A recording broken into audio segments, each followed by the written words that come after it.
Am I the jerk for kicking my brother and his pregnant girlfriend out of my house after they treated it like a free hotel and insulted my husband?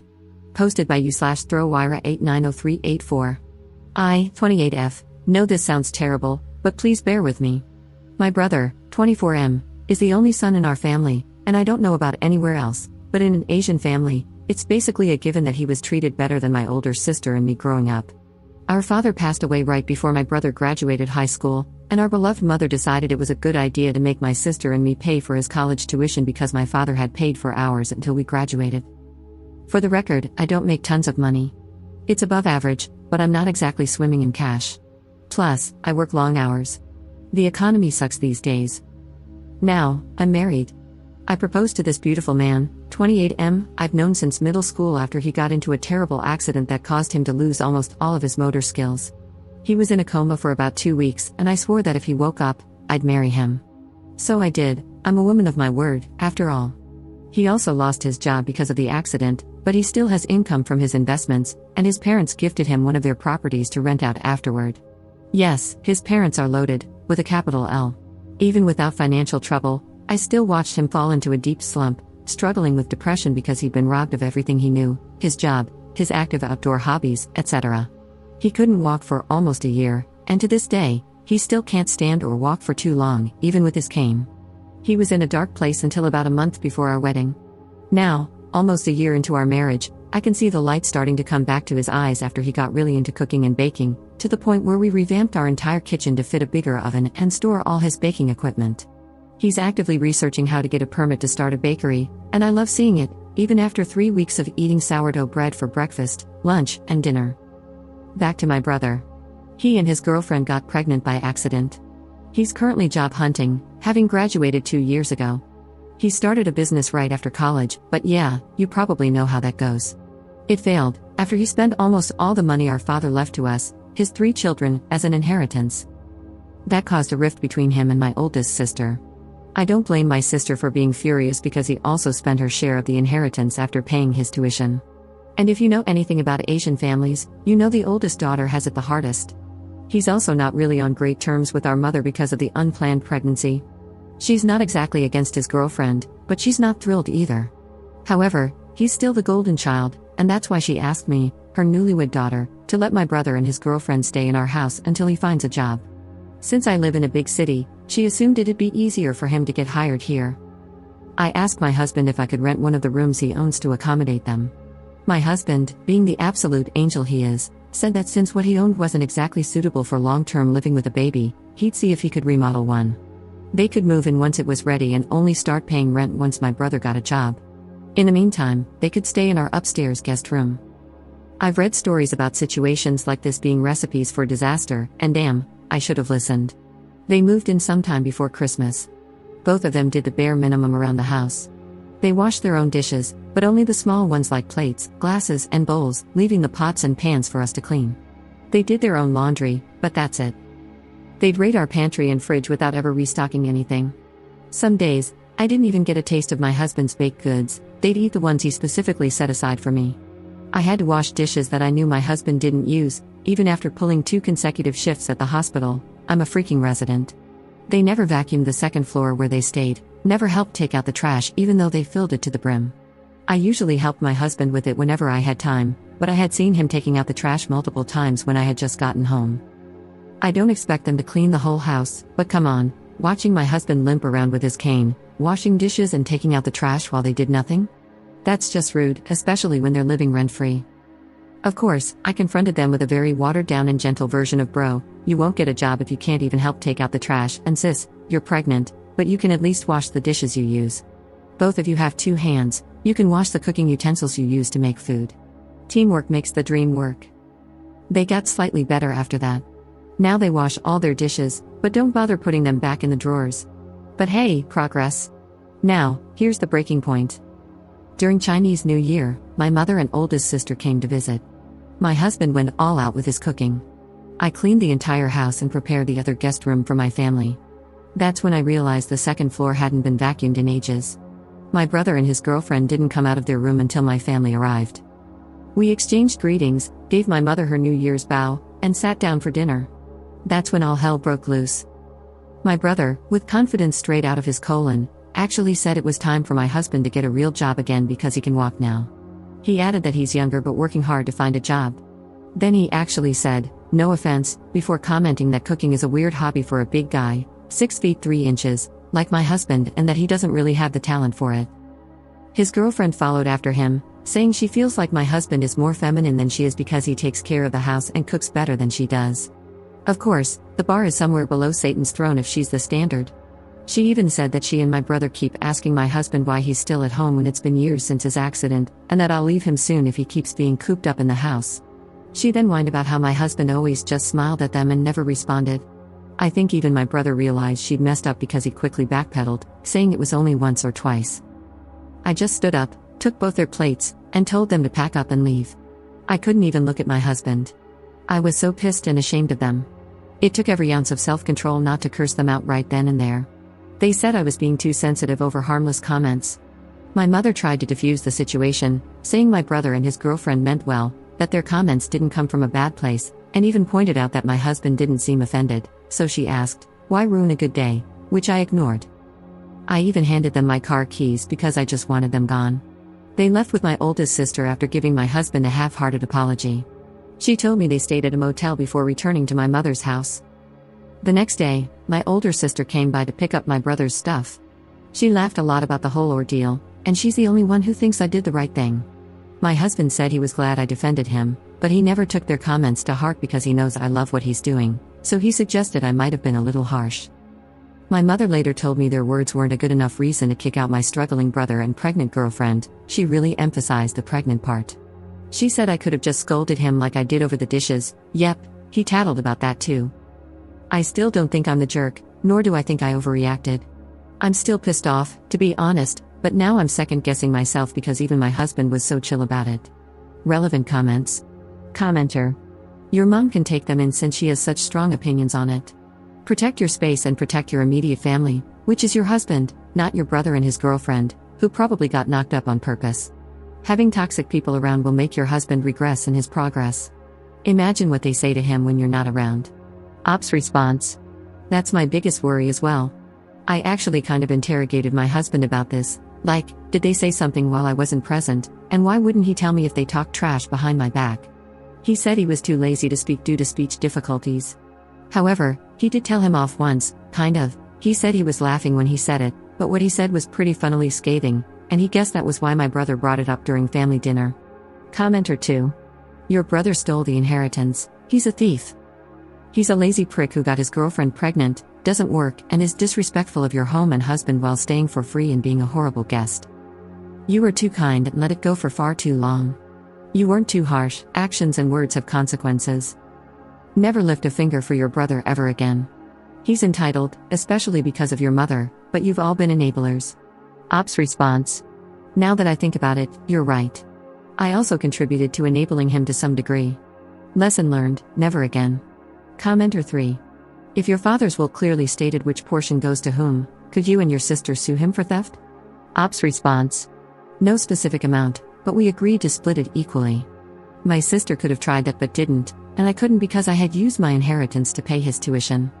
There's no way I would give them my hard-earned cash. I got the feeling she would demand something else if I used that money since she had already told us to pay his tuition because ours was paid by her and my father, so I'd rather not have it. It was actually meant to fund our wedding because my father wouldn't be there, and it was left to my mother. She's supposed to give it to us when we get married. I just told her that I was in no position to pay for his tuition, so she should just use that money. Update 1 day later. Hello, I never thought I'd write an update to my previous story. I was pleasantly surprised when I woke up this morning to find so many responses, and I want to say thank you to everyone who took the time to read my long post and respond kindly to it. Last night, both my husband and I actually read everyone's responses together. He said he's thankful for the supportive messages, and he even blushed a little at the comments calling him a saint. It was cute. Don't tell him I told you guys about it. Also, I tried to reply to everyone, but I gave up after an hour because I didn't really have enough brain power or finger capacity to do that. I wrote update in the title, but a big portion of this post will be explanations. To do that, I want to respond to a few questions I encountered frequently in my previous post. 1. Did I get my car back? He never took my car, my sister did. She took it out and drove it to a motel, so my car is safe and sound in my garage. 2. Why did I let him into my house?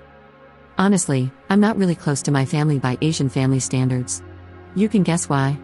I also attended a boarding high school, so I had already moved out by then. During all my college years, I can count on one hand how many times I came home, only during New Year for less than a week each time. During semester breaks, I'd look for part-time jobs just to avoid going home. I also kept very limited contact, and during those times, I only knew him as a spoiled brat, a mama's boy. He never made any remarks against me or did anything out of line before. I believe that after my father, he's the most wary of me since I was the one who scolded and forced him to apologize to either our mother or oldest sister multiple times after our father passed. That's why I never expected him to do or say something so outrageous. He also got good grades from a respectable college, so I assumed he'd get a job in no time. Prior to my mother asking me to let him stay, she actually asked me to fund his wedding. Snowball's chance in hell. Even when she said it didn't need to be a big one, still, hell no. It'd be easier to split her hair into 7 different parts than to make me pay for it. That's why I compromised to avoid a long, drawn-out series of nagging and grumbling by letting him stay until he got a job. That was one of the biggest missteps I made. 3. Why did I agree to pay his tuition? Why did I let him take my share of the inheritance? I didn't exactly pay for his tuition. As I've mentioned, our father left an inheritance. I told my mother to use my share to pay my brother's tuition. My thought process at the time was that she'd ask for something in return if I ever touched that money, so I'd rather not. If she thought sending us to school was transactional, then I assumed everything else would be, too. I never considered that money mine, so no loss for me. However, I actually needed to avoid her for a few months after my brother got into college because the inheritance was intended to fund our weddings in the future. She gave in rather quickly after I went MIA, though. I did sit him down, made him apologize, and had him promise he'd pay it back to our oldest sister after he failed his businesses. But it wasn't my place to forgive or scold him because I had consented to my mother, which equals him, I guess, using my share. Thinking about it, I should have at least held him for my sister to slap. 4. Why does my husband, as some of you put it, have no spine? Excuse you? My husband's got titanium in his spine, literally and figuratively. Kidding. I know I didn't add much regarding that matter because I was too focused on what happened prior to and during the height of the problem, not so much the aftermath or my husband's perspective, because, in my mind, my post was about what I did to them and the motivation behind it. I actually asked him right after that dinner if he really said nothing and why he didn't tell me that those toilet lid covers had been insulting him. He was pretty offended that I believed my brother and his girlfriend when they said he didn't respond at all. Nah, he told them off once during New Year when I was on call. Yes, life sucks. He said something along the lines of, "Bro, I'm still richer than you even when we're both unemployed. I've got a doctor for a wife who proposed to me when I could do nothing but blink. My life is fine. Just get a job." Rephrased by yours truly because he couldn't remember how he worded it. He said he was laughing when he said this, so maybe that's why my brother didn't take him seriously, but it might have still hurt my brother, which is why he said those things during dinner. But honestly, when I imagine my husband talking like that, it looks scary. Laughing just makes it worse. Kind of hot, though, but that's TMI. As to why he didn't tell me, he didn't take it to heart and was too lazy to bring it up. He mentioned that it's still kind of difficult for him to pronounce a lot of words. He compared my brother and his girlfriend's comments to the Husky's howls next door, very handsome dog, by the way, it's already in their nature, so why bother? I did tell him to let me know next time someone disrespects him, though, so that I can finally put the taekwondo skills I gathered during my elementary school years to use. I only got to a yellow belt, though, so don't expect much. I do think he's happier about what I did than he lets on, though. 5. Why am I enabling him? Like I said in one of my replies, I did think about it, and I believe that avoiding my family as much as possible could be considered enabling him. In my defense, I'm not his parent, so it's not my job to parent him, but I do take accountability for not whacking him enough growing up. That's probably why he's got some screws loose. That's the end of the Q&A session I put together. Now, it's only been a week since Chinese New Year, and not much has happened. The most notable thing is that I've blocked both my brother and mother on my and my husband's phones, with his consent, of course, after she tried to contact him separately yesterday, asking about the room we intended to renovate. The renovation is still happening because he already contacted his parents, but since there are others who probably need and deserve it more, he'll just rent it out to someone else later. When he told me about her message, I simply blocked her on his phone without replying. He actually kept asking if it was really okay to cut off my family completely like that while reassuring me that he's okay and not affected in the slightest every time the topic came up. That's why I was second guessing myself. But fret not. With the power of the Great Wall of China my husband's ancestors built and the turtle ship my ancestors built, I've already fortified my mind, heart, and soul to never backpedal on my decision. I'll just think of both my mother and brother as that strand of hair you find on your butt. It's there, but you don't need it. And plucking it out feels even better. I don't know anything else about my brother and his girlfriend because I never bothered to ask during my calls with my sister. But like some of you said, not my problem anymore. I did hear that my mother called me boy crazy because I prioritized my husband over my family, but I mean, I'm her daughter, so you can probably guess where I got it from. We had lots of conversations after reading my previous post and discussed many things from each other's perspectives throughout our relationship. I also apologized once again and asked him if he ever thought of leaving me after the whole fiasco, which, I admit, really sucked for him. He asked me if I remembered telling him to just get fat after proposing to him with a ring that was too big because I had bought one the same size as our couple ring. Asian thing, some of us are sappy like that, don't judge me, a few days after he woke up. He said that if I took a step forward to stay with him when he could do absolutely nothing, why would he even think of leaving me now when I'm doing everything in my power to stand by him? I might make mistakes, and it might seem like it's not enough for others, but it's more than enough for him. We can always fix things, and just like how he ate a lot throughout his recovery so his finger could fit that ring, he'll pick up my slack. So, what's the problem? I bawled and am currently taking sick leave because my eyes are super swollen. Thanks for reading. Lol, kidding, not yet, people. I know I talk too much, but the last thing I want to say is that I hope everyone who finds themselves in a similar situation knows that it's normal to feel like it's difficult to stand up for yourself. It's okay if it takes time. Navigating difficult situations isn't exactly a walk in the park, but if you choose to go through it, that act of navigating and standing up for yourself adds to your value as a human being. You made a mistake, managed to fix it, and learned from it. It's easier said than done, and that's why it's something to be proud of. So keep your chin up and hang in there. Now for real, thanks for reading. I hope you all have a great year ahead. Relevant comments. Commenter. My guess is that you are Korean since you mentioned the turtle ship? Anyway, I wanted to fill you with Chinese auntie/mom energy, which would chastise your brother for his poor, rude behavior. I'm pretty sure Korean aunties and moms have it too. Lots of Asian men do the majority of the cooking for their families and do it really well. I'm in a brain injury Discord server, so I know about having to relearn everything and struggling with speaking. Glad that he's found a hobby and passion. Some of our male members love to bake too. Ops response. Correct, I'm of Korean descent. Older generations of Korean boy moms, at least the ones I encountered both online and IRL, are one of the worst cases of boy moms. They truly think their little pup is a gift from heaven and deserve to be given everything on a silver platter. They'll defend their son no matter what they did and make sure he never did any housework even when you're about to give birth. I'm not saying every Korean mother with sons is like that, but there are many of them. I'm a Jippo, people who are ethnic Korean but were born and raised outside of Korea, and it's been decades since my mother left Korea yet she still acts like that. Commenter 2. Op's husband sounds totally chill, not surprising, as he's already faced and beaten near deadly circumstances. In comparison, something like bad acting in-laws must seem like nothing. Op's response. It just hit me after reading this. He never said anything like this, but if it's really the case, I think I can see why he's so chill about the whole ordeal. Thank you for this reminder. I'll make sure he never finds himself in the same situation moving forward.